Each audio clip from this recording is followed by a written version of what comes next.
Olá, tudo bem?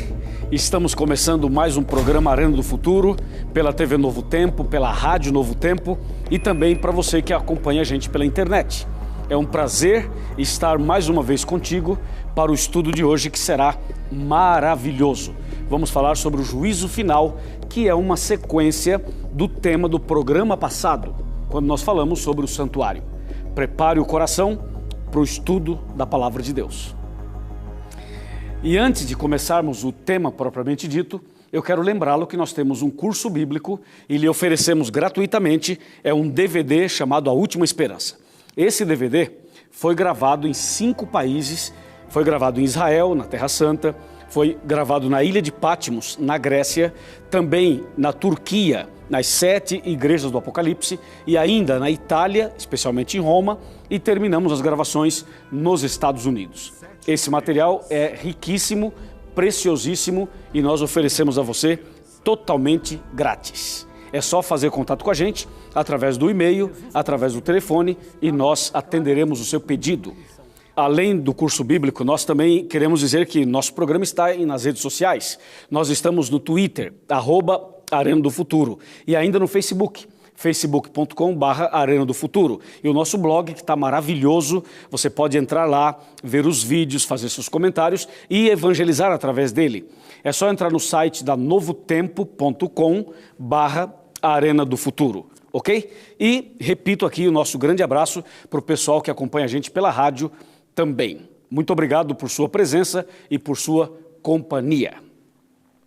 Agora, meu amigo, prepare-se porque vamos abrir a Bíblia Sagrada e vamos começar um estudo fascinante, um estudo maravilhoso sobre o juízo final. Bom, de acordo com o estudo que fizemos sobre o santuário, você lembra que o santuário tinha 2 compartimentos e quando o sumo sacerdote entrava no lugar santíssimo, era o dia da expiação, que era um dia de julgamento, era um dia de reconciliação, era também um dia de perdão. Pois bem, Jesus Cristo, quando morreu na cruz, ele ressuscitou e depois de 40 dias ele retornou ao céu. E quando Jesus chegou no céu, ele entrou no lugar santo. E de acordo com a profecia de Daniel 8,14, a profecia das 2.300 tardes e manhãs, Jesus deveria passar para o Santíssimo. E de fato, isso já aconteceu. Jesus, nesse momento, está no lugar santíssimo do santuário celestial. Fazendo o quê? Jesus está intercedendo por nós. E quando ele passou para o Santíssimo, além de estar intercedendo por nós, teve início o juízo final. Alguém pode se assustar quando eu digo que teve início o juízo final, mas isso é verdade. O juízo final, de acordo com a Bíblia, ele está dividido em 3 fases, em 3 etapas diferentes. A primeira etapa, ou a primeira fase, está em andamento agora. A segunda fase ocorrerá durante o milênio e a terceira fase será depois do milênio. Eu vou mostrar a você agora essas 3 fases do juízo final. Mas antes de mostrar as 3 fases, é importante que você leia comigo a segunda carta que Paulo escreveu aos Coríntios, capítulo 5, versículo 10. Ouça só. Porque importa que todos nós compareçamos perante o tribunal de Cristo, para que cada um receba segundo o bem ou o mal que tiver feito por meio do corpo. Esse verso está afirmando categoricamente que vai chegar um tempo, vai chegar um momento em que todos os seres humanos terão que comparecer perante o tribunal de Cristo. Todos os seres humanos estarão diante do Pai para um acerto de contas. E de acordo com essa passagem bíblica, está dizendo o seguinte: todos nós compareceremos perante o tribunal de Cristo. Quando diz todos, significa todos realmente, ou seja, a Bíblia está falando do rico e do pobre, do negro e do branco, do homem e da mulher. A Bíblia está falando do católico, do evangélico, do espírita, do ateu, do muçulmano, do budista, do shintoísta. A Bíblia está falando de todas as religiões, todas as igrejas, todas as denominações. Quando a Bíblia diz que todos comparecerão diante do tribunal de Cristo, a palavra de Deus está nos chamando a atenção para algo grandioso e algo importantíssimo. E eu quero citar para você algumas situações, alguns cargos, alguns nomes, para te abrir um pouco a mente, a fim de que você compreenda exatamente o texto de 2 Coríntios, capítulo 5, versículo 10.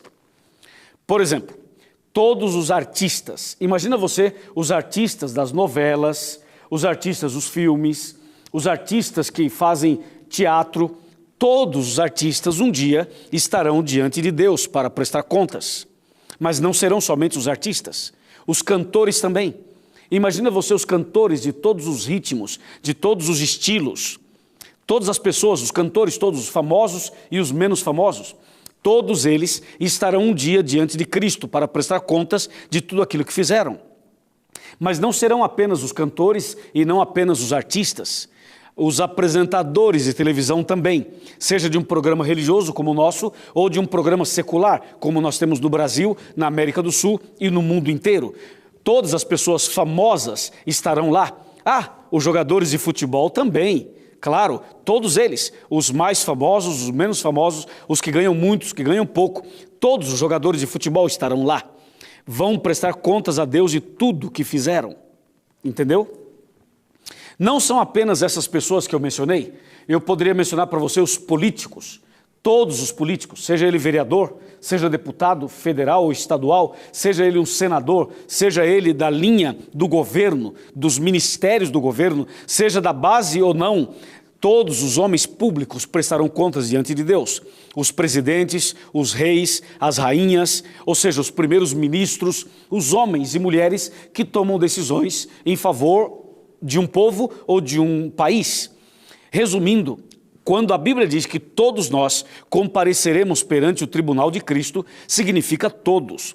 E eu estou fazendo citações de certas funções para que você possa pensar junto comigo. E naquele dia, nenhuma pessoa poderá argumentar dizendo, mas Senhor, eu não tive oportunidade, eu não tive chance e tal. Não, ninguém vai poder reclamar, porque todas as pessoas terão uma chance, terão pelo menos uma oportunidade de conhecer a Bíblia, de tomar uma decisão, de entregar o coração a Jesus e de começar uma vida nova. Naquele dia, os pastores vão estar diante do tribunal de Cristo, todos os pastores, tanto os pastores que são honestos, quanto aqueles que de maneira desonesta usam a Bíblia para explorar a fé das pessoas. Todos nós estaremos lá. E não somente os pastores, os padres também, todos os sacerdotes das paróquias do Brasil e do mundo também estarão lá. E além dos sacerdotes, dos padres, estarão também os bispos. E além dos bispos, estarão os arcebispos, os cardeais e também os papas. Todo ser humano estará diante de Deus.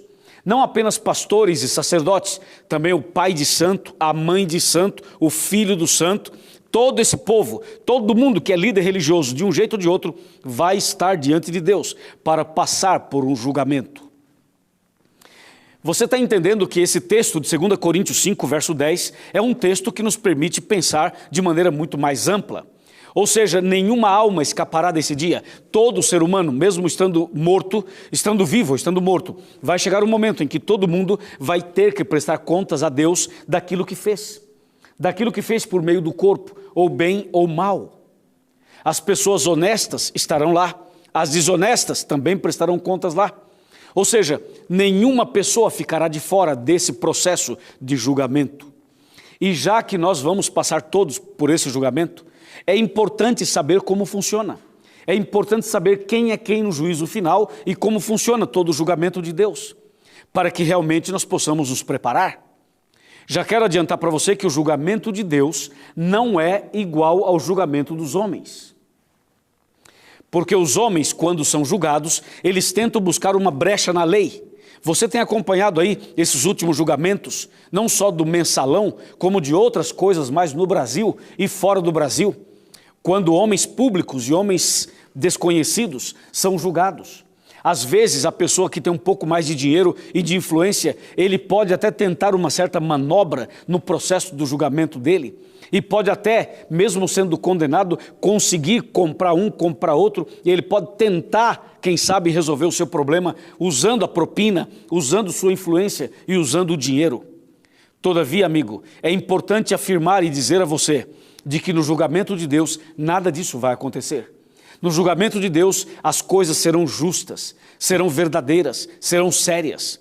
No juízo de Deus não tem como negociar, não tem como usar propina, não tem como buscar, quem sabe, recorrer. Eu vou recorrer, eu tenho como recorrer. Não, não. As leis humanas, elas podem ter suas falhas, mas as leis de Deus, elas não têm falhas. E o julgamento de Deus é perfeito, é justo, é honesto. Por isso, meu amigo, ninguém vai ser salvo por engano e ninguém vai se perder injustamente, entende?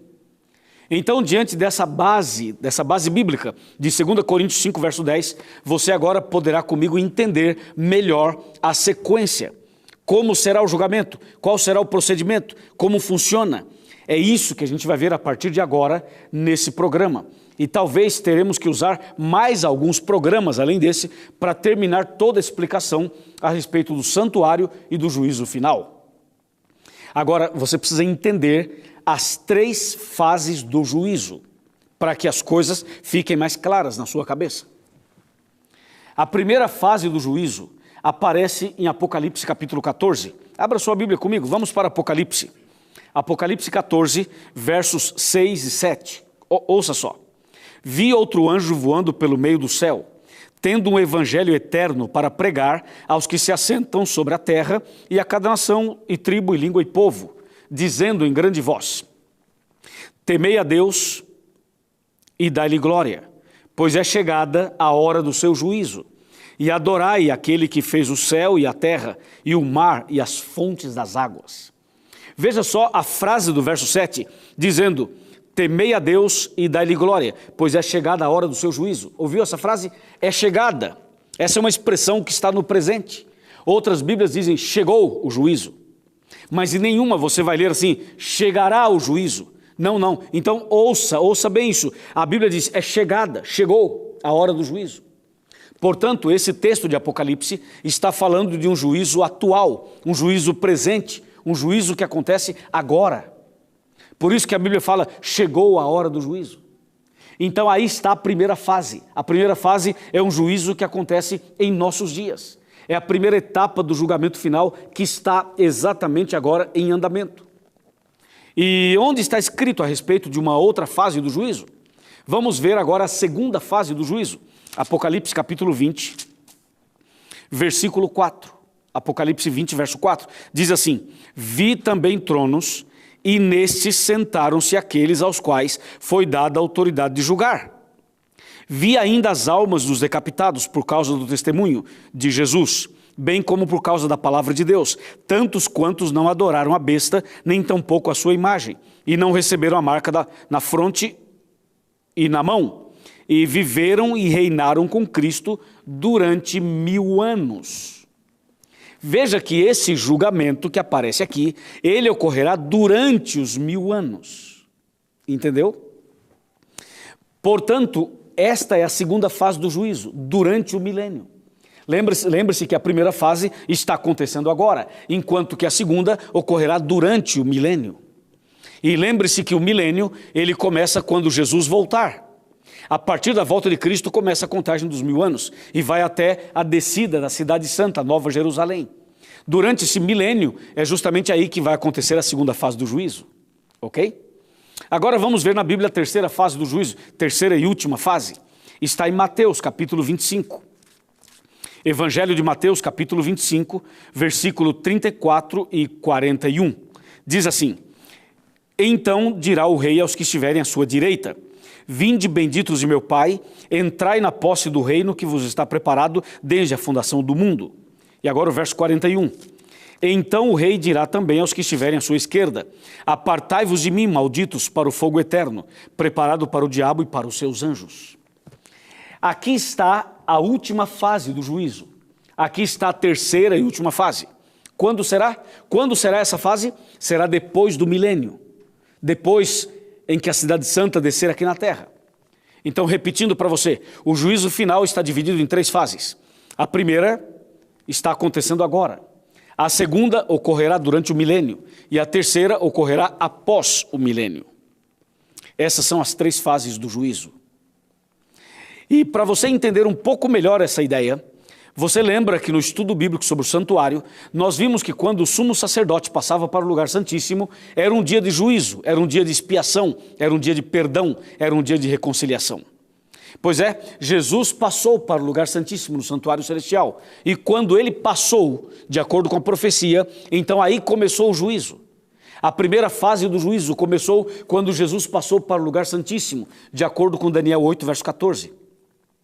Então agora você já sabe que nós temos 3 fases do juízo final. E a pergunta-chave é a seguinte: como funcionará o juízo? Como será o juízo? Nós vamos analisar isso no próximo bloco. Vou fazer um intervalo, aproveita para convidar um amigo, para mandar um Facebook, um Twitter, uma mensagem, e já já eu volto com você.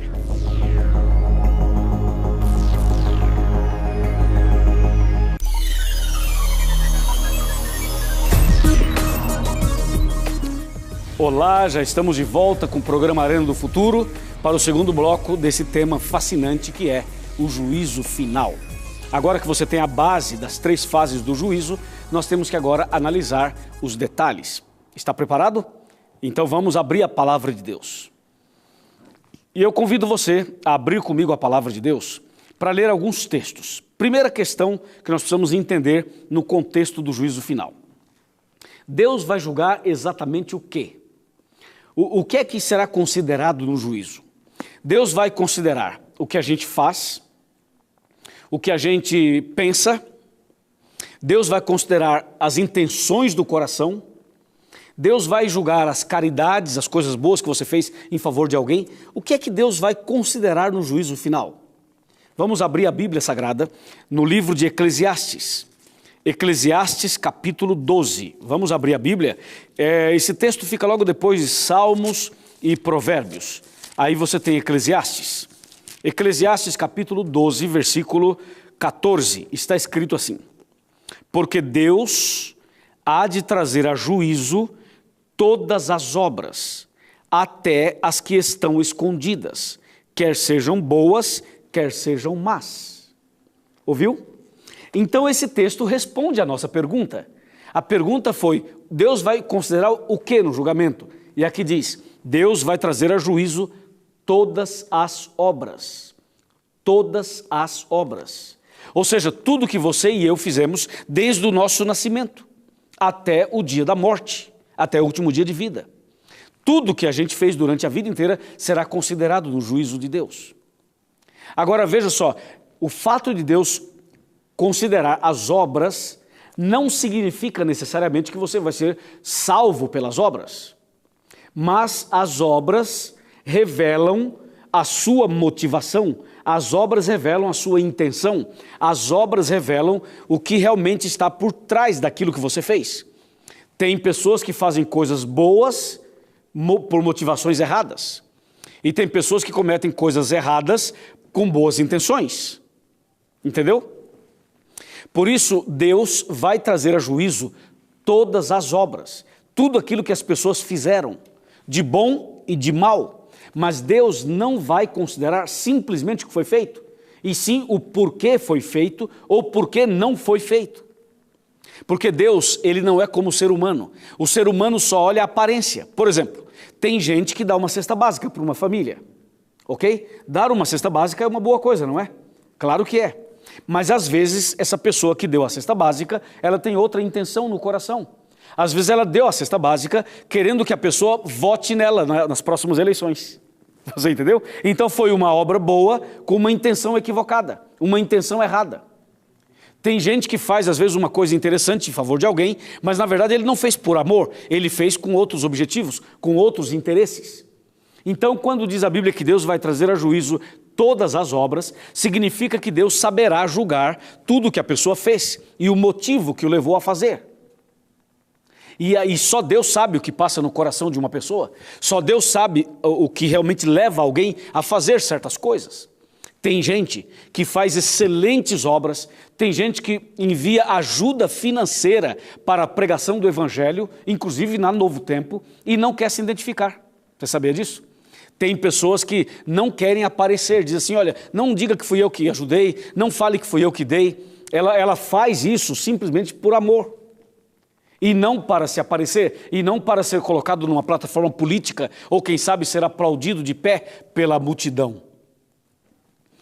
Deus realmente deseja isso, deseja que nós sejamos verdadeiros e fiéis, e não interesseiros, e não com objetivos e propósitos com segundas intenções.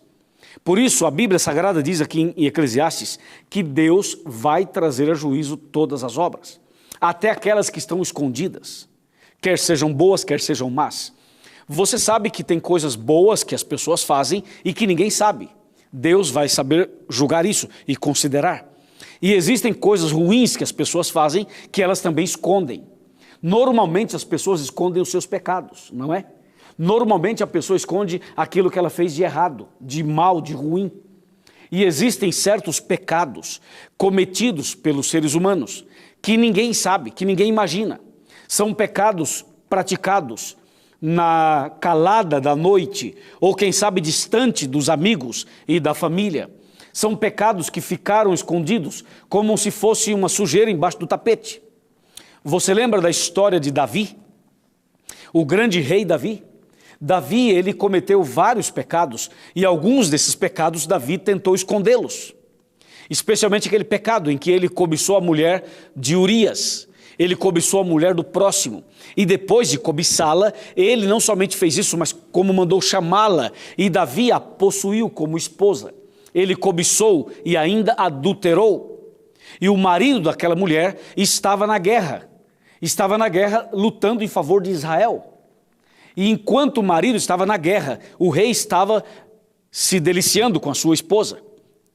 Resultado, o Davi cobiçou, o Davi adulterou, a mulher ficou grávida e Davi tentou colocar a responsabilidade da gravidez no marido, não deu certo, nasceu a criança, o marido então veio, Davi mandou matar o marido.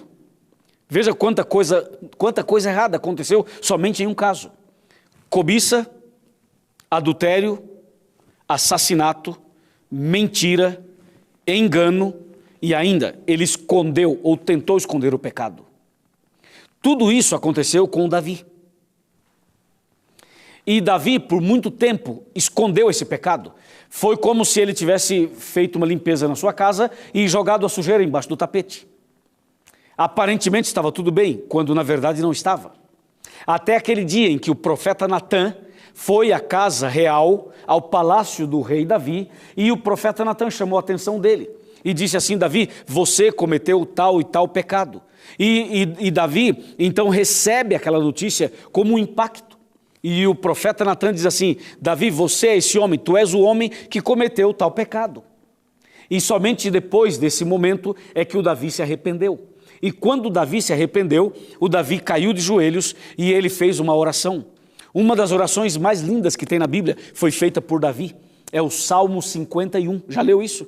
O Salmo 51 é o salmo de arrependimento de Davi, depois de haver possuído aquela mulher, Batseba, como sua esposa, enquanto na verdade não era.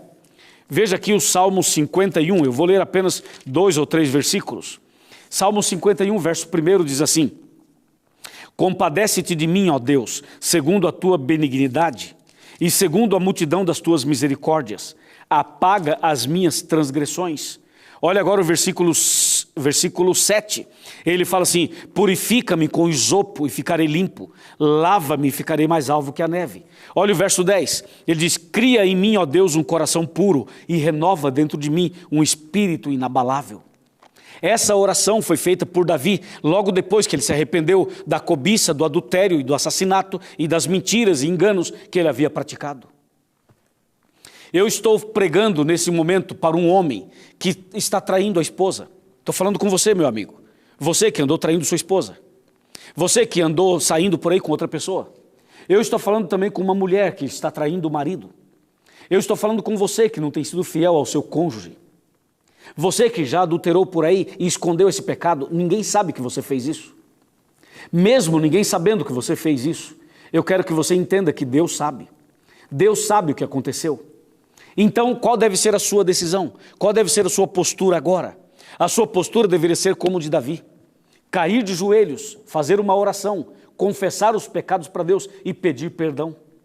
Claro que se você cometeu um pecado e que ninguém sabe, só você e Deus sabe, você pode se ajoelhar e resolver esse problema com Deus agora mesmo. Agora, se o seu pecado é público, se o seu pecado é conhecido de outras pessoas, então deve ser resolvido publicamente. Mas se foi um pecado cometido em oculto, só você e Deus sabem, você pode resolver em oculto, não há nenhum problema quanto a isso. Acho que ficou claro para você. Estou falando para uma garota que praticou um aborto. Você praticou um aborto e ninguém sabe que você fez isso. Nem o seu marido sabe, nem o seu namorado, porque você engravidou, não é? Você engravidou do seu namorado. E você ficou desesperada porque não era isso que você queria. Você não estava preparada para uma gravidez, não era? E por influência de alguém você fez o aborto. E agora a consciência está lhe acusando, não está? Pois é, você deve cair de joelhos e confessar o seu pecado para Deus e pedir perdão a Ele. Por quê? Porque o aborto também é errado. É um assassinato a um bebê que está sendo gerado. Existem tantos outros problemas, pecados e mais pecados, como alguém que se envolveu numa corrupção, que enganou, que mentiu, enganou não sei quem para conseguir mais dinheiro, ou para conseguir uma promoção no emprego, ou para ocupar um posto de maior destaque na empresa. Não importa o que você fez, você pode agora mesmo cair de joelhos como Davi e começar uma vida nova. Porque Deus tem um propósito para você. Deus tem um plano. O juízo não é para condenar você, mas o juízo é para dar a você a chance de se arrepender e a chance de confessar os pecados para Deus. Não esqueça que você tem um advogado que ajuda você, aquele que está à direita do Pai e que intercede por você. Amém? O tema do juízo final, ao contrário do que muitos poderiam pensar, que é um programa para dar chicotada nas pessoas, não é nada disso. Esse é um programa de graça, de misericórdia. Esse é um tema que traz para você esperança. Esse é um tema que traz para você uma nova oportunidade, uma chance de recomeçar. O que aconteceu com Davi pode acontecer com você também, tanto no aspecto do pecado quanto no aspecto do perdão. Mas é importante que você coloque um ponto final nessa história, que você pare com isso, que você não faça mais isso, que você comece hoje uma vida nova, que você hoje realmente possa dar uma volta de 360 graus, que você possa a partir de agora, não somente colocar um ponto final nessa história, mas começar uma vida nova com Jesus, e Jesus está do seu lado, e o Espírito de Deus está tocando o seu coração para que você hoje possa se arrepender e possa voltar a Deus, a Bíblia e a igreja. Tenho certeza absoluta que você vai ser muito mais feliz. Amém? Amém, que assim seja. Esse é o plano de Deus para você e para mim. Agora que está mais clara a ideia do juízo final, é importante entender outro aspecto. A primeira fase do juízo que está acontecendo agora é a mais importante. Porque a segunda fase é a fase apenas para comprovar. Então vamos analisar passo a passo. A primeira fase que está acontecendo agora é a fase de investigação. A segunda fase que ocorrerá durante o milênio é a fase de comprovação. E a terceira fase depois do milênio será a fase de execução. Primeiro Deus investiga, depois Ele comprova e depois ele dá a sentença final. Esse é o processo normal de qualquer julgamento. Somente que o de Deus é perfeito. Então agora estamos no processo da investigação, é o juízo investigativo. Ou seja, agora, nos dias em que vivemos, Deus está dando chance para todas as pessoas e nesse momento Deus está provando as pessoas para ver se as pessoas são fiéis ou não. Por quê? Porque se você perguntar a qualquer cristão, a qualquer pessoa aqui no Brasil, ou até mesmo fora do Brasil, na África ou qualquer outro lugar do mundo, se você perguntar assim, ei, você crê em Deus? Levanta a mão. Eu acho que todos levantariam a mão. Ou todos, ou quase todos levantariam a mão, dizendo eu creio em Deus. Se nós perguntarmos assim, você tem fé em Deus? Eu acho que todos, ou quase todos levantariam a mão, dizendo eu tenho fé em Deus. Ok, uma coisa é falar que crê em Deus. Uma coisa é falar que tem fé em Deus, uma coisa é frequentar a igreja, uma coisa é ler a Bíblia, outra coisa é perguntar o seguinte, essa pessoa, ela tem fé em Deus de verdade? Ela crê em Deus de verdade? E por que eu estou perguntando isso? Sabe por quê? Pelo seguinte, existem pessoas que têm fé em Deus enquanto tudo vai bem. Existem pessoas que confiam em Deus quando as coisas estão bem. Ela tem um emprego, ela tem uma cama, ela tem os seus móveis, ela tem um dinheirinho guardado, ela tem saúde, ela tem uma família boa. É claro, se as coisas todas estão bem, é muito fácil ter fé em Deus. É muito fácil crer em Deus. Mas o juízo investigativo é um momento em que Deus quer dar a você a oportunidade de demonstrar seu amor por Deus, independentemente da sua situação. Se você estiver bem, seja fiel. Se você estiver mal, seja fiel. O que Deus quer de você e de mim hoje é que sejamos como Jó. Como Jó e como aqueles 3 jovens hebreus. Você lembra dos 3 jovens hebreus que foram lançados dentro de uma fornalha de fogo ardente? Pois bem, Deus está buscando pessoas assim. Você lembra que Jó era fiel a Deus e o inimigo acusava Deus e acusava Jó, dizendo o seguinte: olha aqui Deus, Jó só é fiel porque ele tem tudo, ele é rico. Ele é rico, ele tem tudo, mais do que precisa, ele tem. É claro que se uma pessoa tem tudo, é fácil ser fiel. E o diabo disse para Deus: vai lá e tira tudo que Jó tem, eu duvido se ele vai ser fiel. E Deus autorizou ao inimigo para tirar os bens de Jó. E o inimigo foi lá e danificou todos os bens de Jó, acabou com tudo, porque Deus permitiu. E sabe o que aconteceu? Jó não blasfemou.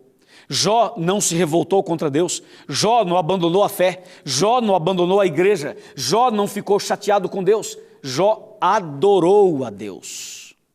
Ele adorou a Deus, mesmo não tendo mais nada. Entendeu? E depois, Deus permitiu ao inimigo que tocasse no corpo dele. Porque o inimigo disse para Deus: olha aqui Deus, Jó só te serve porque, embora ele não tenha mais nada, mas ele tem saúde.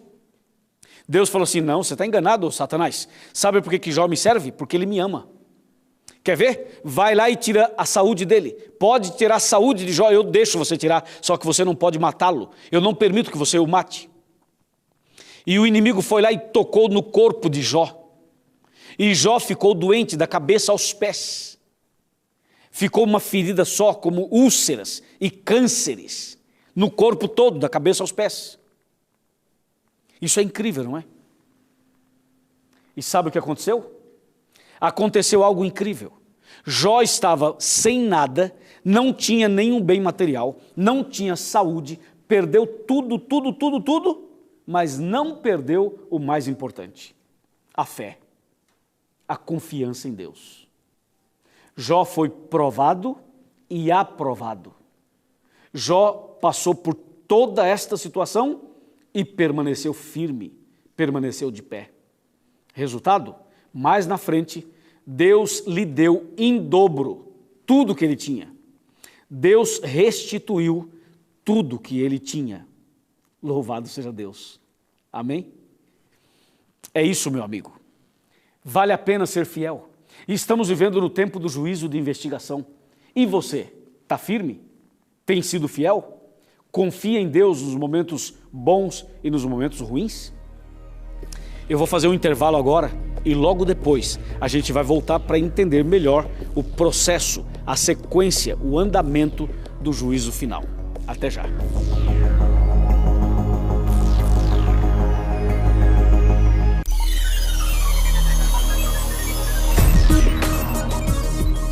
Muito bem, já estamos de volta com o programa Arena do Futuro, hoje tratando de um assunto incrível que é o juízo final. Lembre-se que o juízo final é uma oportunidade que Deus está dando para você e para mim, para que a gente consiga ser mais fiel e possa melhorar nosso relacionamento com Ele. Agora que você tem a base do primeiro bloco e do segundo bloco, nós precisamos finalmente concluir esse assunto analisando alguns detalhes. Por exemplo, você já sabe que o juízo final está dividido em 3 fases. A primeira fase está acontecendo agora. Tem uma pergunta curiosa para a gente analisar juntos. Nessa primeira fase, quem é o juiz? Quem é o advogado de defesa? Quem é o advogado de acusação? Quem são as testemunhas? Quem são os réus? E qual é a lei que será usada como norma para o julgamento?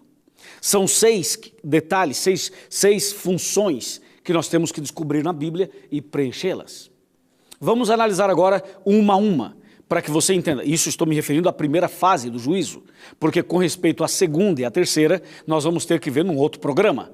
Nós vamos fazer um outro programa, quem sabe o próximo, onde nós analisaremos detalhes das 3 fases, sabendo quem é quem no juízo final. Mas agora eu quero mostrar para você quem é quem na primeira fase do juízo. Na primeira fase do juízo, quem será que é o juiz? Vamos ver na Bíblia. Vamos abrir nos Salmos, Salmo 50. Vamos abrir a Bíblia no Salmo 50 e o versículo 6. Salmo 50, verso 6, diz assim: os céus anunciam a sua justiça, porque é o próprio Deus que julga. Veja isso. É o próprio Deus que julga, entendeu? Então, o juiz, na primeira fase, é o próprio Deus, é o nosso Pai Celestial.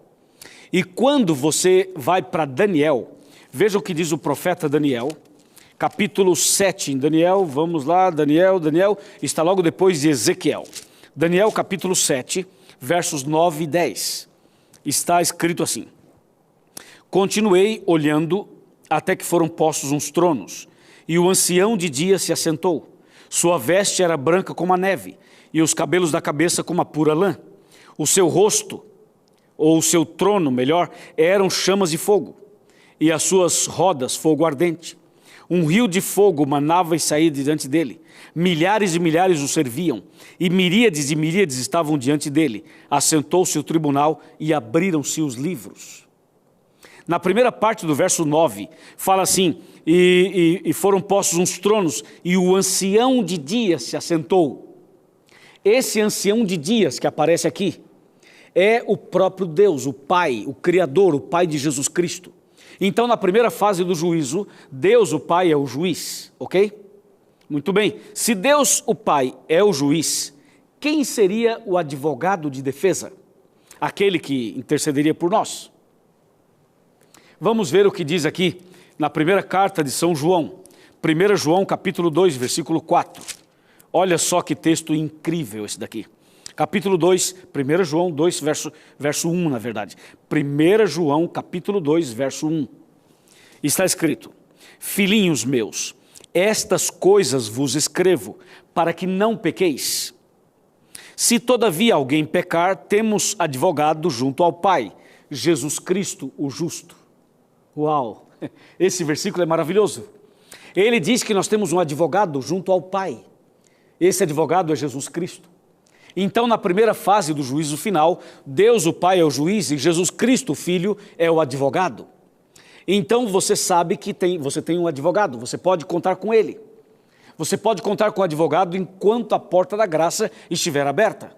Enquanto você tiver chance de salvação, haverá esse advogado para interceder por você. Aquele que pode lutar por você, aquele que morreu por você, aquele que ressuscitou por você, aquele que ama você, aquele que se entregou por você. Então, Jesus é o seu e o meu advogado de defesa. E agora vem a próxima pergunta: e quem é o advogado de acusação? Aquele que luta contra a gente? Vamos ver o que diz Apocalipse capítulo 12. Apocalipse capítulo 12, versículo 9 e versículo 10. Diz assim: e foi expulso o grande dragão, a antiga serpente, que é o diabo e Satanás. Ele, o sedutor de todo mundo, foi atirado para a terra, e com ele os seus anjos. E então ouvi grande voz do céu proclamando: agora veio a salvação, o poder, o reino do nosso Deus e a autoridade do seu Cristo, pois foi expulso o acusador de nossos irmãos, o mesmo que nos acusava ou nos acusa de dia e de noite, diante do nosso Deus. Vejam só que esse texto é claro ao dizer que Satanás é o acusador. Ele é o advogado de acusação, entendeu? O inimigo de Deus é especialista em acusar. E por isso esse é o seu papel no processo todo. O inimigo não precisa estar no céu, aliás, ele não está no céu, ele está aqui na terra. Mesmo aqui da terra ele pode ser o acusador, ele pode não, ele é o acusador. É aquele que acusa você e eu, ele nos acusa todos os dias, de dia e de noite. Mas não se preocupe, porque nós temos um advogado perante o Pai, e esse advogado intercede por nós, ele é Jesus Cristo. Bom, agora temos que saber quem são as testemunhas no juízo final. Aqueles que são testemunhas de uma maneira completa, de uma maneira total. Vamos para Apocalipse capítulo 5, verso 11. Aqui nós vamos saber quem são as testemunhas. Apocalipse capítulo 5, versículo 11. Vamos ler. Vi e ouvi uma voz de muitos anjos ao redor do trono, dos seres viventes e dos anciãos, cujo número era de milhões e milhares de milhares. Veja só, as testemunhas do juízo final são os anjos de Deus, aqueles que estão conosco todos os dias. Cada um de nós tem um anjo que acompanha, e esses anjos serão as testemunhas no juízo final de Deus. Você não sabia? Sabia? Claro, os anjos são as testemunhas. Agora vem a pergunta, se os anjos são as testemunhas, quem são os réus? Ou seja, quem está sendo julgado na primeira fase do julgamento final? Na primeira, lembre-se que nós temos 3 fases. Na primeira fase, quem é que está sendo julgado? Quem está passando por esse processo? Vamos abrir a Bíblia na primeira carta de Pedro. Primeira carta do apóstolo São Pedro, no capítulo 4 e o verso 17. 4:17 diz assim: porque a ocasião de começar o juízo pela casa de Deus é chegada. Ora, se primeiro vem por nós, qual será o fim daqueles que não obedecem ao Evangelho de Deus? Veja só, aqui está dizendo que a ocasião de começar o juízo pela casa de Deus é chegada, ou é chegado. Então, na primeira fase do juízo, os que estarão sendo julgados são aqueles que frequentam a casa de Deus, são os servos de Deus. Aqueles que aceitaram Jesus como Salvador pessoal, aqueles que amam o Senhor Jesus, os cristãos, aqueles que entregaram a vida a Jesus. É o que diz 1 Pedro 4,17. Diz que a ocasião de começar o juízo pela casa de Deus é chegado. Isso é verdade. O julgamento começa pela casa de Deus, pela igreja, pelos cristãos. Essa é a primeira fase. Tudo bem? Está claro para você? Ok, agora vamos analisar o último. Quem ou que lei, qual é a lei, que tipo de lei será utilizada como base, como norma para o juízo final? Nós vamos então abrir a Bíblia agora na carta de São Tiago. Na carta de Tiago. Tiago capítulo 2, a partir do versículo 10. Está bem aqui. Tiago 2, verso 10. Vamos ler o verso 10, o verso 11 e o verso 12. Pois qualquer que guarda toda a lei, mas tropeça em um só ponto, se torna culpado de todos. Porquanto aquele que disse não adulterarás, também ordenou não matarás. Ora, se não adulteras, porém matas, vens a ser transgressor da lei.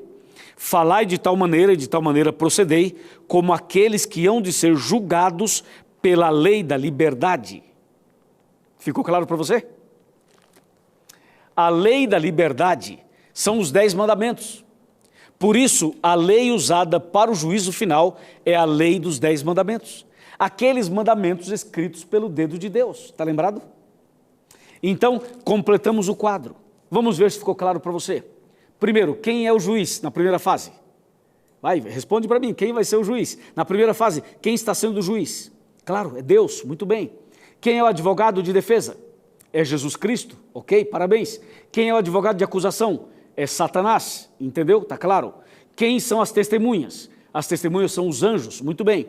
Quem são os réus? Quem está sendo julgado agora? São os servos de Deus, os da casa de Deus, ok? Parabéns. E número 6, quem ou qual é a lei usada como norma para o juízo final? Vamos lá, responda. Qual é? É isso aí, parabéns. São os 10 mandamentos. Os 10 mandamentos são a norma para o juízo final. Então nós vimos agora quem é quem na primeira fase do juízo. E diante disso, a gente tem que parar e pensar. O que eu devo fazer agora? Depois de saber tudo isso, Qual deve ser a minha posição? Qual deve ser a minha postura? O que eu devo fazer agora, nesse momento? Essa é uma pergunta interessante, não é? Sobre isso eu quero conversar com você. Sobre essa decisão, sobre o que fazer daqui para frente, eu quero falar com você. Vamos fazer o seguinte? Essa é aquela conversa nossa de coração para coração, ok? Eu vou sentar aqui no meu sofá, aqui na minha cadeira, e você senta aí na sua, e a gente vai bater aquele papo, é aquela conversa de pastor com as ovelhas, é aquela conversa de coração para coração. Por favor, eu convido você para chegar mais perto. Pode vir mais perto, pode dar um zoom aqui no meu rosto e botar minha cara na televisão. Eu quero falar com você que está em casa.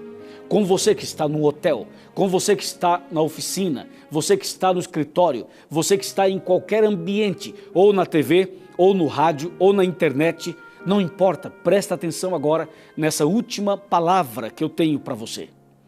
Meu amigo, primeiro ponto, Jesus ama você. Querida irmã, Jesus ama você. Você é alguém muito especial para Deus. Esse é o primeiro ponto. Segundo ponto, Jesus ama tanto você que Ele quer salvar você. Mas Jesus não pode salvar você sem que você queira. Você precisa querer, você precisa decidir, você precisa aceitar, você precisa ter vontade. Porque o amor de Deus por você não pode levar você para o céu sem que você queira. Você tem que decidir, você tem que querer. E se você deseja ser salvo, se você deseja ser salva, você precisa dar um passo mais. Qual é o passo? É entregar sua vida para Jesus. E como é que a gente faz isso? Como é que a gente entrega a vida para Jesus? Você precisa, a partir de hoje, ler mais a Bíblia. Você precisa, a partir de hoje, orar todos os dias. Você precisa, a partir de hoje, frequentar a igreja. Você precisa, a partir de hoje, obedecer aos mandamentos de Deus. E você precisa, a partir de hoje, tomar a decisão de ser batizado, de ser batizada. Quando você vai ao batismo, quando você chega até as águas do batismo, sabe o que acontece? Você chega até lá levando todos os seus pecados passados. Quando o pastor levantar a mão no alto da sua cabeça e fazer uma declaração e batizar você, em nome do Pai, do Filho e do Espírito Santo, e mergulhar seu corpo todo dentro da água, naquele momento você estará sepultando, você estará enterrando todo o seu passado, todos os pecados anteriores, tudo que você fez até hoje. E quando o pastor levantar você das águas do batismo, você estará ressuscitando para uma nova vida.